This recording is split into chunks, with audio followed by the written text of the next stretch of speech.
Bien, el martes se desarrolló en la Corte Interamericana de Derechos Humanos la última sesión, digamos, de debates sobre el caso Chavín de Huántar. Ahora solo queda que la Corte emita una sentencia.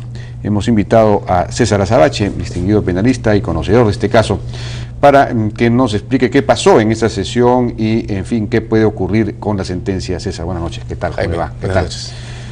Bueno, da la impresión que la posición peruana era la de negar todos los hechos que pudiesen comprometer a los comandos de Chavín de Huántar, que en realidad pues la percepción nacional es que es inconcebible, inaceptable que los comandos Chavín de Huántar, luego de haber protagonizado ese hecho heroico, pues tengan que estar sufriendo persecuciones o en fin, o procesos judiciales por las muertes que allí ocurrieron, o por alguna de las muertes que allí ocurrieron.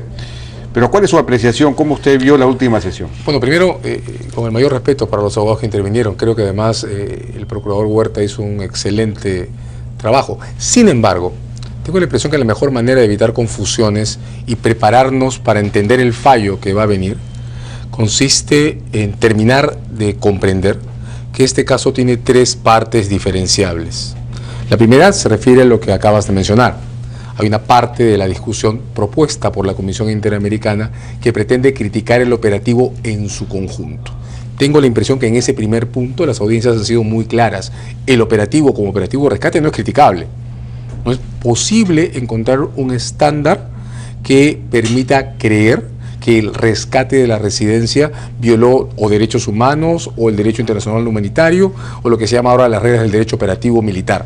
No hay manera. El operativo es impecable. Y eso está fuera de discusión. Incluso los propios representantes de las víctimas en los alegatos finales comenzaron diciendo que no iban a insistir en poner en discusión el operativo.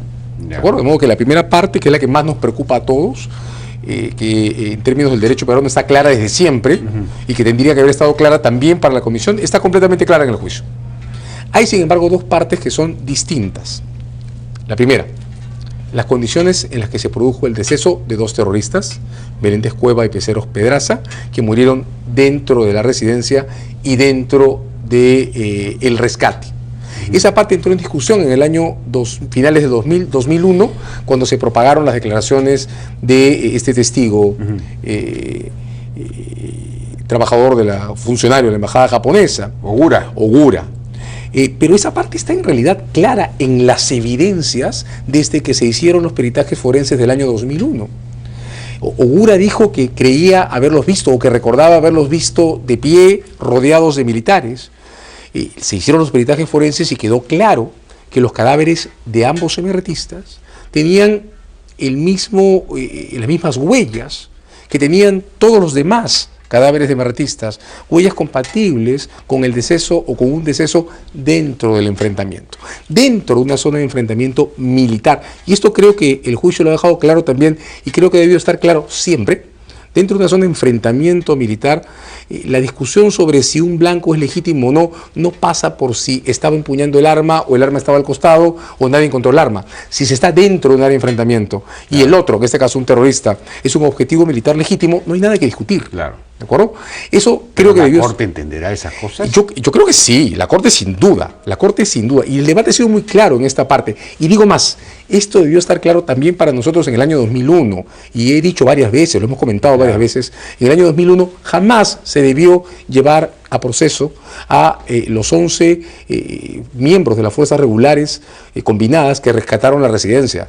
Parte de todo el problema que ha enredado este caso consiste en una denuncia equívoca que se hizo en el año 2001 y que nunca debió comprenderlos. ¿Pero quién la hizo? La Fiscalía. La Fiscalía, con un atestado de la policía, propuso cargos contra estos 11 efectivos de las fuerzas combinadas y eso no se debió hacer. La tercera parte del caso, creo que es la más importante porque es la que, lo hemos comentado también, Jaime, varias veces, he venido sosteniendo todo este tiempo, debió diferenciarse. La tercera parte es la que se refiere al deceso de Cruz Sánchez. Y esto es muy importante porque los tribunales peruanos, la propia Corte Suprema, han concluido el caso local, ratificando que el coronel Zamudio, que no es un comando de Chavín de Huántar, era el jefe del batallón Júpiter del CIN, que no intervino en el rescate, sino en el operativo posterior de revisión de la zona, tiene que ser detenido y tiene que ser llevado a juicio para que explique las condiciones en las que se produjo el deceso de Cruz Sánchez. Hay que decir, Cruz Sánchez es el Tito, el LN14. Claro. Hay que decir, las evidencias que justifican, para la Corte Suprema incluso, que haya un juicio o que se capture a Zamudio, se lleve a juicio a Zamudio para discutir Cruz Sánchez, no tienen que ver necesariamente con el peritaje de Baraybar ni con la aclaración de Ogura. Tienen que ver con los partes de los propios comandos Chavín de Huántar, porque en los partes de los comandos Chavín de Huántar no hay 14 emerretistas muertos en el enfrentamiento, hay 13. Ya. Y la zona en la que apareció el cadáver de Cruz Sánchez, más allá de que esté cerca o a cierta distancia del área de enfrentamiento, no está reportada como área de enfrentamiento. Por eso es tan importante que la Suprema peruana haya ratificado el mandato de detención contra Zamudio para que vaya a un juicio y explique esto. Dos comentarios. Desde mi punto de vista, Zamudio no ha habido. Es no ha habido desde que comenzaron las investigaciones. Tiene 13 años, casi 14, prófugo. Claro. Ahora, ¿por qué para mí esto es importante?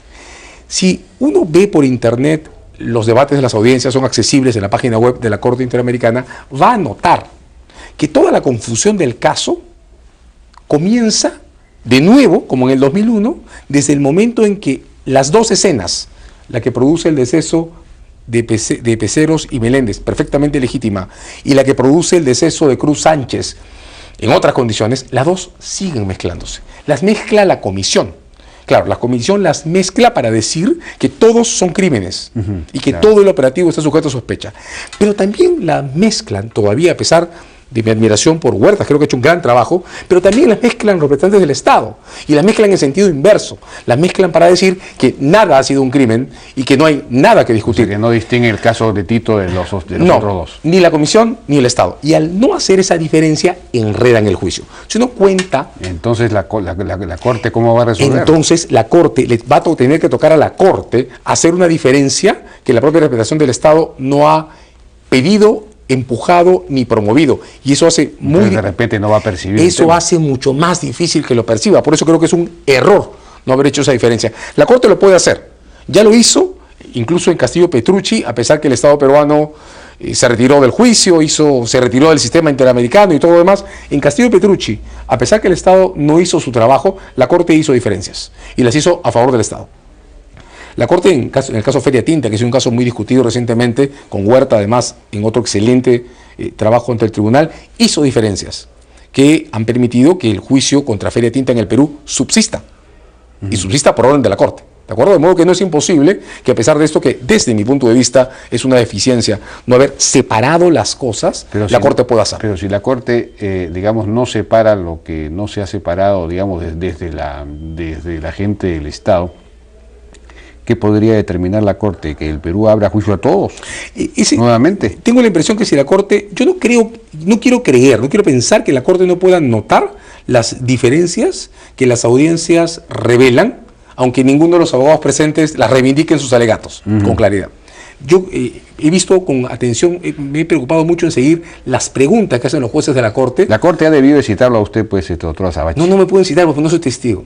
Pero yo he visto las preguntas que han hecho los jueces de la Corte, y las preguntas dejan en claro que la Corte percibe la diferencia. Ajá. Pero sí un desperdicio que más de la mitad del tiempo de las audiencias se dedique a discutir las circunstancias en las que murió Cruz Sánchez, cuando para la Corte Suprema esas circunstancias deben ser materia de un juicio. De acuerdo. Si el Estado se hubiera decidido a retirar su posición sobre Cruz Sánchez sobre la base de que hay una orden de la Corte Suprema que ya ordenó hacer un juicio que está pendiente, y se hubiera concentrado en discutir Meléndez Cueva y Peceros Pedraza, el éxito habría podido ser total. Claro, con algunas cosas que provienen de las malas prácticas de los 90.